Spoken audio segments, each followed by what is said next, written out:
Imagine you're on a plane. At 35,000 feet, you learn that America is under attack. Two planes have already struck New York. Another has hit the Pentagon. And now, you realize your plane is next. You have no weapons, no military training, no way out. Just a terrifying choice. Sit and wait, or fight back. On September 11th, 2001, 40 ordinary people made a decision that would change history forever. This is the story of United Flight 93, the flight that never reached its target because the passengers refused to surrender. September 11th, 2001. A clear morning across the United States. Millions headed to work, children went to school, airports operated normally. No one knew America was about to experience one of the darkest days in its history. Among thousands of flights scheduled that morning was United Airlines Flight 93, a Boeing 757 departing from Newark, New Jersey. Its destination was San Francisco, California. On board with 37 passengers and 7 crew members, business travelers, families, students, friends, people with plans for the future, people who expected a normal flight.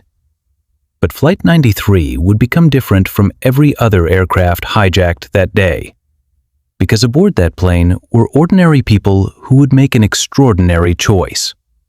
Flight 93 was originally scheduled to leave Newark earlier, but the flight experienced delays. At the time, nobody thought much about it. Delays happen every day. Passengers waited, crew members prepared. The aircraft eventually departed at approximately 8:42 a.m. What nobody realized was that this delay would change everything. Because while Flight 93 was still on the ground, other hijacked aircraft were already moving toward their targets. Minutes later, the first plane struck the North Tower of the World Trade Center. Then, another hit the South Tower. America was under attack. But most people aboard Flight 93 had no idea what was happening below them. They were thousands of feet in the air, disconnected from the unfolding chaos. For now. At approximately 9:28 a.m., everything changed. Passengers suddenly heard shouting, sounds of struggle. The cockpit was under attack. 4 terrorists moved to seize control of the aircraft. The plane dropped abruptly. People were thrown in their seats. Fear spread through the cabin. The hijackers announced they had a bomb. Whether the bomb was real or not, passengers had no way of knowing. The threat felt real, and that was enough. The aircraft changed direction. Instead of heading west toward California, it turned east toward Washington, D.C. The terrorists now controlled the plane. But something happened aboard Flight 93 that didn't happen on the other hijacked aircraft. Passengers began gathering information. Using onboard phones and personal phones, passengers contacted loved ones. Those calls changed everything. One by one, they learned the truth. The World Trade Center had been attacked. Another aircraft had struck the Pentagon. This was not a traditional hijacking. The terrorists were using airplanes as weapons. For the passengers, this realization was devastating. But it also provided clarity. If they did nothing, the aircraft would almost certainly be used to kill even more people. Some passengers spoke to spouses, others spoke to parents. Some left final messages. Many understood they might never return home. Yet instead of panic, a plan began to form.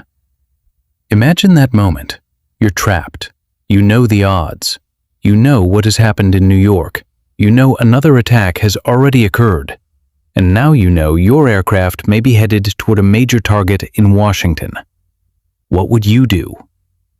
The passengers of Flight 93 made their decision. They would fight back. Not because they expected to survive, but because they understood what was at stake. Witness accounts and investigations later revealed that passengers organized themselves. They discussed a plan. They gathered whatever they could use: food carts, fire extinguishers, anything available.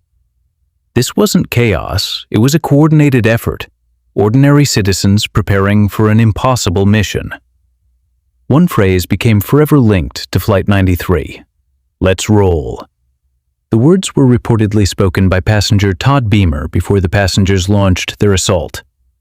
Those words became a symbol, not just of resistance, but of courage. The passengers moved toward the cockpit. The cockpit voice recorder later captured sounds of impact, crashes, shouting, breaking objects, the sound of people fighting for control of the aircraft. Inside the cockpit, the hijackers realized something terrifying. The passengers were getting closer, and they might succeed. The struggle intensified. The hijackers violently maneuvered the aircraft, rolling left, rolling right, trying to throw the attackers off balance. But the assault continued. Investigators later concluded that passengers were only moments away from reaching the cockpit. Tell you I love you. Then came the hijackers' final decision. If they could not keep control, no one would. At approximately 10:03 a.m., Flight 93 crashed into a field near Shanksville, Pennsylvania. All 44 people aboard lost their lives. But the aircraft never reached its intended target. History remembers Flight 93 differently from the other hijacked flights.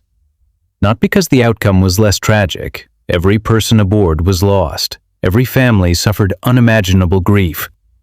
But because on that morning, 40 ordinary people made an extraordinary choice. They understood the danger, they understood the cost, and they acted anyway. Their actions prevented the aircraft from reaching its intended destination and have been remembered as one of the most remarkable acts of courage in modern American history. Flight 93 was not just a story about terrorism. It was a story about courage, sacrifice, and the moment ordinary people chose to fight back when history called upon them.